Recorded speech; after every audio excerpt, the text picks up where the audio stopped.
All righty. Hello there, health coaches. It's definitely fall. It's definitely fall outside. My leaves in my yard are everywhere. And I got a kid home sick today. Meanwhile, I've got a photo shoot happening later this week, and I am just praying that I don't get it next, that he doesn't get any worse. Because, first of all, trying to take photos when you have a head cold, that's not really how I want my photo shoot to go. Will not be cute if my nose is all red and my face is puffy. So, fingers crossed on that. And I'll let you guys know how the shoot goes afterwards. But for today, I promised one of our Health Coach Power community members that I would address her question on an upcoming podcast episode. Jennifer, are you here with us? That's okay. Maybe she'll be watching later, but if you're here, just shout it out because you are the reason for this whole episode, my friend. Jennifer, last week, or maybe it was 2 weeks ago now, she was talking about the fact that she's a new coach and she doesn't have a Facebook page set up. What about you guys? Do you have a Facebook page set up for your business? Maybe you have a Facebook personal page. Maybe you have a Facebook group. Maybe you have a Facebook business page. Maybe you have no idea what the difference between all those things are. Anyway, here's what I told her. I said, don't worry about it. I said, don't worry about it. It's definitely not the most important aspect of marketing yourself. Here's Catherine. She says, yeah, she has one, but she's not sure how effective it is. Probably not very effective at all. But Jennifer said, she pressed me on this, and I respect that. She said, without Facebook and without a website, because she doesn't have one of those yet either, probably the same is true for many of you. Jennifer said, how on earth am I supposed to collect emails and grow my audience? And that is the winner chicken dinner question of the day. So thank you for all of this, Jennifer. Today, we're going to brainstorm all the many ways that you can do just that you can collect emails and grow your audience. Let's see. Emily says she has one and she has a Facebook group, but not utilizing it adequately. They are a lot of work. And that is probably my biggest beef with this approach to business, this singular approach that so many health coaches seem to have. It's social media or bust. That's how I'm going to find my clients. And yet it takes so much energy and the return is very little. Right? I mean, if it takes a lot of energy and the return is big, then that's quite nice. If it takes a little bit of energy and a little bit of return, that's nice too. But we seem to just collectively, and tell me if this is true for you, be putting in way more than we're getting out. Kristen says she has a completely useless Facebook page. I also think that my Facebook page, like my Facebook business page, of which I have two, one for my health coaching business and one for my Health Coach Power community side of my business, they are generally useless. It's a piece of real estate that you can have, but you're not doing a whole lot with it. I mean, that's just not what they're for. You guys got to remember, I started my business when Facebook was really in its infancy way back when. Social media was absolutely nothing compared to what it is today. And so way back then, in the dark ages, we were still, if you can believe it, we were still growing an email list. We were still finding clients and we were still making money. I know it's hard to believe, but take it from an old lady. It's true. I feel like an old lady when when I tell my kids things like, can you believe the internet used to not exist? Can you believe Amazon used to not be a thing when mommy was a little girl? So this is something that I stress in all of my teachings, not that I'm an old lady, but that social media is just one tool in the toolbox. Now, I talk more about this in my free training. It's called Earn a Living, Doing the Work You Love. It's a half an hour. You totally got this. And there's these huge aha moments. So I want you to go check it out.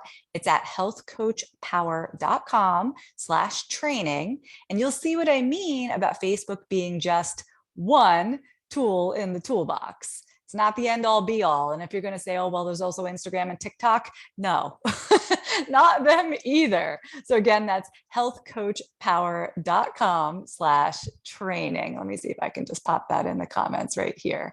Okay, great. Let's pretend just for a moment that Facebook doesn't exist and that Instagram doesn't exist and that TikTok doesn't exist and whatever the heck else we're all on.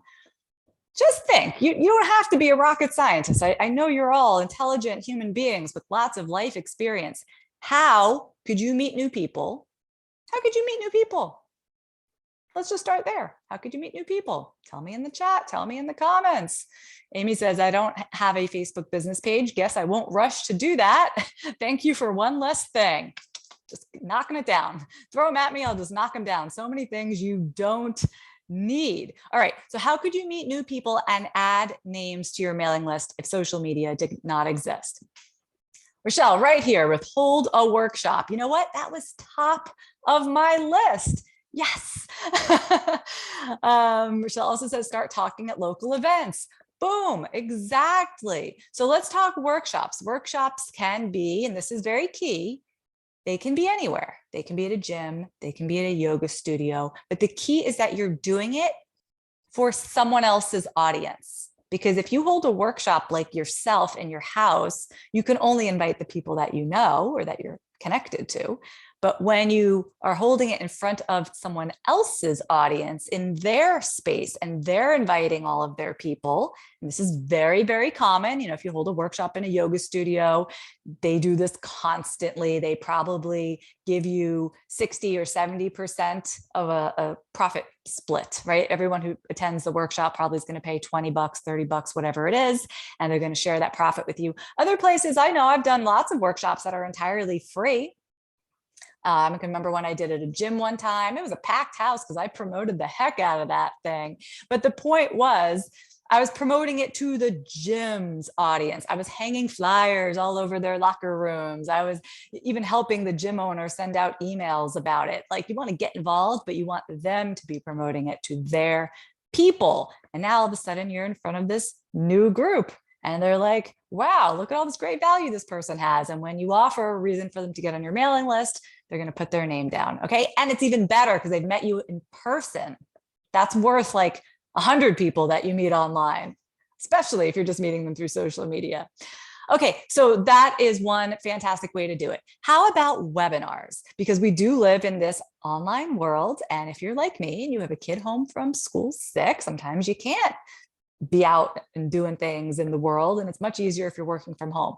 I used to do, and I say used to just because my business has changed through the years and grown. And you know what I'm doing now to advance a multi-six-figure business is different than what I was doing then. But at the point where I think most of you are at in your business, I was doing a lot of webinars with guests. Why?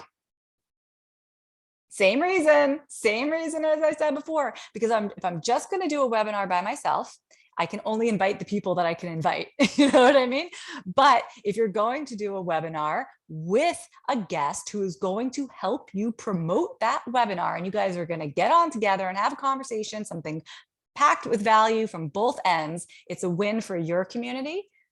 And it's a win for that person's community and for each other's businesses because you're cross-pollinating audiences. So when I say hold a webinar or do an online workshop, which would be another way of thinking about it, or well, we'll get to podcasting in just a minute, but anything where you have invited somebody else to do it with you, there's this opportunity for cross-pollination. And that's how you add people to your audience and build your mailing list. Right? None of that requires social media at all. You invite people with a Zoom link. Heck, some of you are here right now with me on a Zoom link. What if I was doing this today with a guest, right? They'd be getting in front of a new audience. You, if they had been co-promoting, I'd be getting in front of their audience. Okay, what else? How about cooking classes? Cooking classes are fun. And when you're on Zoom, you don't have to worry about any of those pesky, Department of Health things about renting the right kind of space and having this license or that license, whatever. I used to hold cooking classes in my kitchen. I had no idea that there were any rules around it or that I was breaking any laws, but I was in fact doing plenty of law breaking, I suppose, in that first year of my business, because I kept inviting people over to teach them how to make hummus, for example. Wow. What a rebel I am. Anyway, when you're on Zoom, you don't have to worry about any of that or your kitchen being dirty or anything, except for the part that people can see on the camera. Clean that up. And it's fun. You can broadcast it anywhere. So yes, you could broadcast it to Facebook, but you could, again, hold it on Zoom tell all your contacts and tell them to invite their friends, right? It can be an open event. It can be the kind of thing where you call your mom and say, hey, join me for this because I think we can make some of these recipes for Thanksgiving dinner this year, or whatever it is, right? So I always found that cooking classes have a real community vibe to them, and people will bring a friend and they'll come this week, next week, the following week. It's not like it's the same information over and over. It's always different. The conversation is always different. The recipes are always different. And with something like that, it's so obvious. Like, I'm just going to put the idea in your head. You can say, all of these recipes. Well, first of all, they might have to sign up to join you for the cooking class. So boom, right there, you've collected their email address. But even if they bring a guest, right, you can offer a cookbook with the recipes that they can download. Again, they have to give you an email address for that. Jillian is saying, do you make these paid or free cooking classes, like free content? You can do it either way. You can absolutely email your list and say, hey, I'm doing a series of 3 holiday cooking classes between now and Christmas, and one's going to be about appetizers, and one's going to be side dishes, and one's going to be desserts, or one's going to be cocktails, healthier cocktails. You're going to get people signing up for that, and people will again be likely to share it. It's like it's a fun thing. It doesn't sound like, oh, we're going to get together and talk about counting macros, which sounds boring, but everybody wants to get together and make chocolate recipes. So you can do it free or you can do it paid. You'll obviously get more people signing up when you do these things for free. They may not even show up, but if they're registering with an email address, boom, you got them on your mailing list. So that doesn't really matter.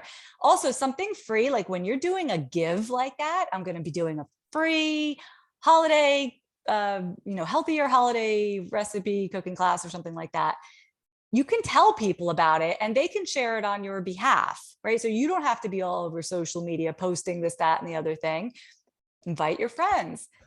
Join me. Ask them to invite their friends. Maybe they'll post it somewhere for you. I have a friend who's a yoga teacher. So in the past, I've reached out to her and say, hey, I'm doing this free thing. Do you think all your yogis would be interested? And she's like, yeah. And she puts it in her newsletter, right? So anytime, again, we're going back to that cross-pollination issue, do it. Hey, you have a friend who's a chef, you have a friend who just wrote a cookbook, or you don't even have a friend, but you know someone who has a great cookbook that they're trying to sell, invite them to the class, do the class with you. You can both be cooking in your individual kitchen side by side, the same recipe. How fun is that? And again, if they can help you promote the class, you're going to have twice as many people there. Okay, so these are all events. What we've talked about so far are all event-based ideas to grow your audience and your mailing list. Now let's shift gears. Has this got your wheels spinning, by the way? Can you think of any other ways that you might be able to grow your audience that has nothing to do with social media or Facebook in particular? I mentioned one in passing earlier. I mentioned podcasting, and then I remembered we were going to get to that. So let's move to that topic now of content. First, we did events. Now I want to talk about list building content. The way to do this is to not just start a blog and give away a ton of free content on your blog and recipes galore and, long everything anybody ever wanted to know, and just put it out there. I mean, yes, you can do some of that, but the magic happens when you're offering something for free within the blog post. So let's just stick with the holiday recipe theme, since here we are on November 1st, and I know I'm already thinking about my Thanksgiving menu. So let's say that you are a health coach who works with women who have autoimmune disease.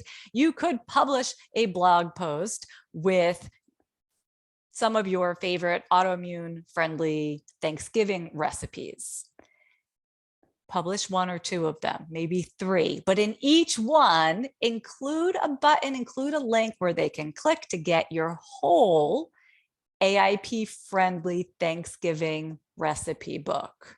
Right? So maybe you're going to share a couple of them from that free recipe book, but anyone who is reading that blog post, anybody's like, yes, I need that kind of thing in my life. I need that kind of recipe for Thanksgiving. They're going to see that you have more and they're going to want it. So this is called a gated content upgrade. It's a content upgrade on whatever you are publishing in your blog post, and it's gated because they have to give you an email address in order to access it. But this is a fantastic way to use the content that you create to then grow your mailing list. Okay, here's another idea. It's very similar, but if you're blogging, that means you're writing articles for your own publication, right? On your own blog or your own website. Another way to do it is writing for somebody else's publication. You can write guest articles, you can write a column, you can be a content contributor. I've done this for lots of different sites. In fact, I was just kind of digging a rabbit hole back through the old internet and found where years and years ago, I was a content creator for New Balance, you know, the sneaker company. There are so many opportunities out there because brands, different other people's blogs, websites, they need content. They need good content. And if you're willing to provide it, they're like, great, thank you. Again, you're usually doing this for free, although there are paid opportunities as well to be contributing to other publications. But here's what I would gun for the most. I don't care if you pay me $50 for my article. This is not what's going to move the needle on my business. What's going to move the needle is, am I allowed to have a link in my byline? Am I allowed to promote a free event that I have coming up? Can you use this platform that you're writing for to drive people somewhere where they can either download something for free or join your free event, join that free cooking class, get that free cookbook, whatever it is, because then it's worth much, much more than anybody's going to pay you for the individual article. So you can either write content for yourself or write it for someone else. I have some more content ideas coming up, but I see here we have some questions. Catherine says, be careful not to give too much away for free in her cooking classes, I suppose you mean. It's a 30 minutes and it's a make and taste type thing. Then at the end of the workshop, I take signups for the big workshop to make and take. So I think, Catherine, all of these that you're doing are in person. Sounds like it. If they're tasting, I'm suggesting that you can do free cooking classes and you can do as many as you want, because it's the kind of thing where somebody missed you last week, maybe they catch you this week, and it can be a different recipe every time. They're not tasting anything, but you are giving them, number one, the chance to learn something new. Number two, once you're making something in the kitchen, I don't know about you guys, but I grew up cooking with my mom in the kitchen. And what do while you're cooking? You talk. Right. So if I'm using a kind of like funky ingredient, like let's say I'm using nutritional yeast in a recipe, well, I'm going to have to talk about why I'm using this odd ingredient and what it is. And it's because this is a dairy-free recipe. Well, why would you go dairy-free? And now we're suddenly talking about digestive health. Do you know what I mean? So you can segue from talking about food and delicious things to health issues pretty quickly. So there is this loop to connect it back to hiring you as a coach, but you want to do that very purposefully. Okay, that's all I'm going to say about that.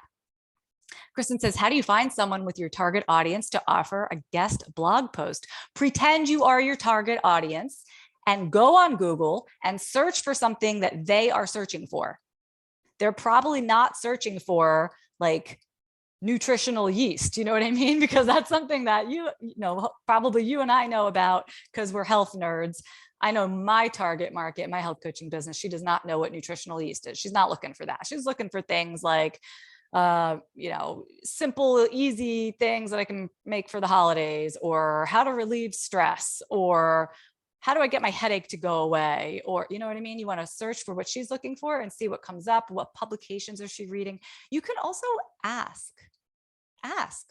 hey, to your clients, what blogs do you follow? Or to just friends, anybody that you know in the right demographic, ask them, what podcasts do you listen to? Which brings me to my next point. Having your own podcast, kind of like what I'm doing right now, right? With my own podcast. This podcast is aimed at health coaches, problems that health coaches are facing. You could create a podcast that's aimed at what your target market needs. And it's an excellent way to reach people because people are literally going onto Apple Podcasts and searching, just like they're searching Google. So think again, what are they searching for? Are they looking for help with their career? Are they looking for help getting pregnant? Are they looking for help, right? Like think about from their perspective what they'd be searching for. that's your podcast.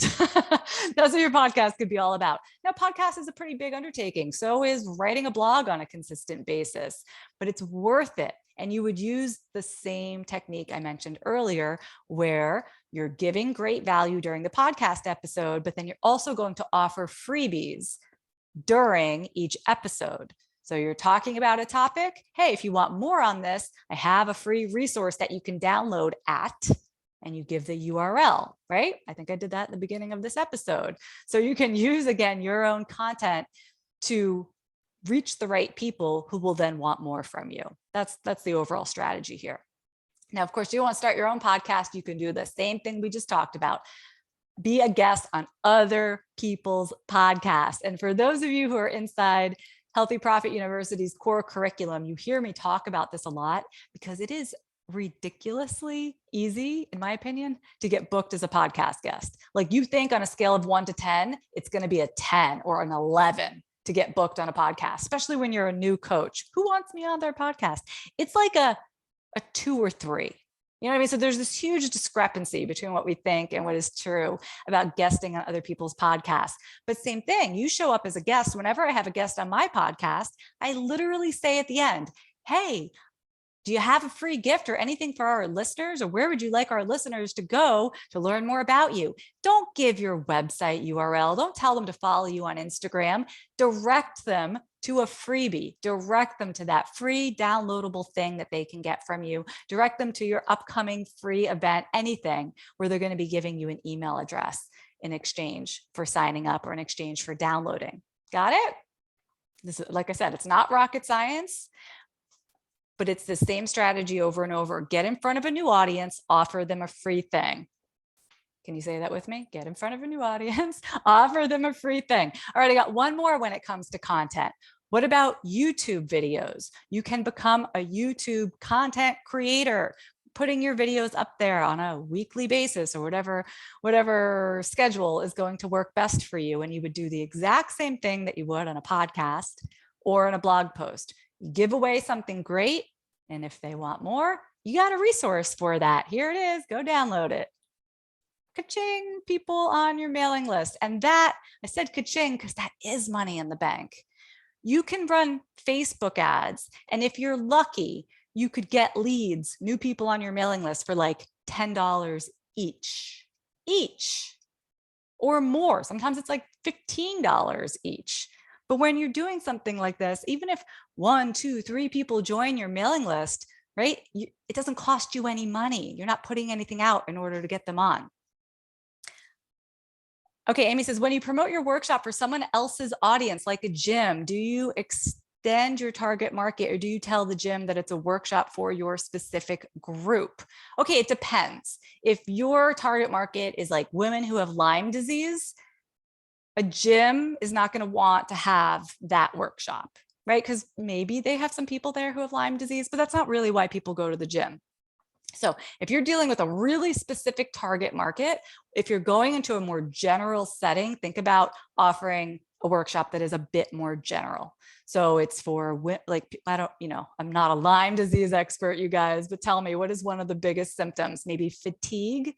So maybe you're going to go to a gym and you're going to offer a free workshop around women who, to have more energy for women. You would call it something better than that. But you know what I mean? So you're broadening from your target market so that you can find people to attend your workshop. Every person who attends is a potential client. They don't necessarily have to have Lyme disease to work with you, right? Target market helps us find the right people that we're best suited to serve. It does not define who we are allowed to work with. And if when you're inside this workshop, you mention that you yourself use these techniques to find more energy after battling Lyme disease, or this is something that your clients with Lyme disease get a lot of benefit out of, someone in that room is going to go, oh, I have that problem. Or, oh, my sister has that problem. My sister has Lyme disease. She's really been having a hard time with it. So you can start to connect back to like targeting the exact right people that you want, even within a broader group. Okay, Jennifer's asking, can an email list operate without a website? Yes. Yes. If you don't have an email list set up yet, I have a tutorial where you can do that right now. You can get it done in like the next 10 minutes. You want to go to healthcoachpower.com/mailing list. Do you see what I just did?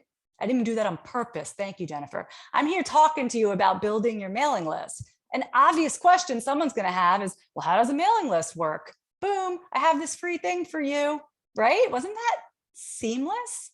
It was in context of what is needed. So it's not like, nothing about that feels salesy or pushy or like, sign up for my mailing list now, do my thing, buy my stuff. No, I'm like, hey, I can help you. I can help you get that done in 10 minutes, Jen. Here's where you want to go. That's exactly what I'm talking about.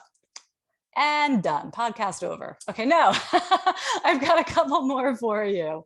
So we talked about free events. We talked about content. And now let's talk about good old-fashioned networking. So yeah, you can join that BNI group or attend actual networking events. But these are not my favorite things, but you do you. If you're great in those types of situations, do it up. I want to talk about something that's so minor. You think I'm kidding, but I'm not. What's in your email signature? Have you ever received an email from someone and you don't know them that well, but you notice there's a link in their email signature? What do? You go check them out. I know this happens all the time because my email signature, even just my personal email, has my website, right? And if I meet one of my kids' friend's mom, or I met somebody at the gym and, we exchange, whatever, I just making friends, just knowing people in my life has nothing to do with business. 9 times out of 10, after I email them, at some point they'll say to me, oh, so I checked out your website. Or, oh, I made that recipe on your website. It was pretty good. Or, oh, I listened to your podcast. And I'm like, wow, because I never told them about it. It was just a simple link in my email signature. So that link, those links can really work for you. And consider not only just having your website, but it could be a link that goes directly to a free thing that you have going on, your free download, your free event. You've got a 5-day challenge coming up. Great. Put it in the email signature because you just never know. I was emailing today with people who run a ninja gym for the kids. I want to sign my kids up for lessons over there. We're going back and forth, back and forth. So she must have seen my email signature 6, 7 times. I'm pretty sure she clicked on it, right? Because especially she sees it has something to do with health and she owns a gym. There's interest there. It's a really good way to start that networking. And it's so crazy simple. Who thinks they can do that? Just say like, yes, I can put this in my email signature. If I do one thing today walking out of this episode, that is something I can do. Just raise your hand, because I don't think there's anyone who can't make that happen. And it's just that first start at networking. Okay. We mentioned networking events, like true networking events in passing. Same thing when you're there. Yes, you can say, oh, I'm a health coach. Oh, yes, I'd love to partner with you. Oh, yes, we should discuss business, blah, blah, blah. You can have all different kinds of conversations. What I want you to do is invite them to a free thing that you have coming up. Oh, I'm running a 3-day, eat more veggies challenge next month. Can I sign you up? Or, hey, oh, you're interested in losing weight? I'm running a free webinar next month for women, exactly your age on weight loss. Would you like to attend? Invite them to something. Get them on your mailing list. Kristen says, if you don't have a website, though, what should go in the email signature? A link to your freebie. What is that? It's a page that you set up through your email service. All my freebies live on pages separate from my website. My website could die today. My business would not take a hit. It would hardly matter because all your opt-in pages are held elsewhere. So when you sign up for MailerLite or ConvertKit, again, if you need a tutorial to get set up on these, I have one. It's at healthcoachpower.com/mailing list. That's going to get you set up with your initial mailing list. Once you're in there, you can create these opt-in pages, and those are the links that you would be sharing. Okay. And finally, and this is so silly that you might laugh, but I swear this is how business gets done in the world. Have conversations. Have conversations with people everywhere you go. And when something comes up, again, contextually, someone's like, oh, I don't know what to make for Thanksgiving. Hey, I got a free cooking class coming up. Do you want to join? Right? You want to have things that people are actually looking for. And that's how you should decide what to offer. What do people need? What do people actually search for this time of year? Or what does my target market always need and is always searching for? Maybe you're discussing with someone that their kid has ADHD and they're struggling with this, that, and the other thing at school. And maybe you're an ADHD health coach and you say, I actually have a resource around ADHD. Do you want me to send it to you? Yes. Anytime I've ever had a conversation like this, the answer is always yes, because number one, they need the help. Number two, they already know you and they're like, oh yeah, like I trust you. There's lots of resources out there, but if you have something, wow, that would be extra valuable for me. So don't discount the power of just common conversation. Take that to all your holiday parties and see how it goes. Oh my goodness. Okay, so many ideas today. Do you see how we used to run businesses now without even touching social media? It's hilarious, but everything I've talked about today works like gangbusters compared to an Instagram post. I can almost guarantee you will have better luck with everything we just mentioned versus, figuring out what hashtag to use today. It's just not worth the amount of time that we're putting into social media. Megan says, when should you start selling yourself when offering a free event? The beginning, the middle, or the end? I struggle with timing it. I'm just going to say it doesn't matter, Megan. I mean, yes, that is a good question, maybe for another day, maybe next week's podcast episode. But if you could just get them onto your mailing list, then mission accomplished. Like that's what we came for, right? If we can just get them into our world, that's step number one. Learning how to sell to them. We're going to have to do a part 2 on this, but thank you everybody for joining me. This has been super duper fun and happy November. Let's get into it, guys. It's a great time of year to do all those holiday ideas that we talked about. And of course, start planning for what you can do in the new year, what people will need then. Now is also a great time to start planning for January. All right. I'll see you all soon. Take care.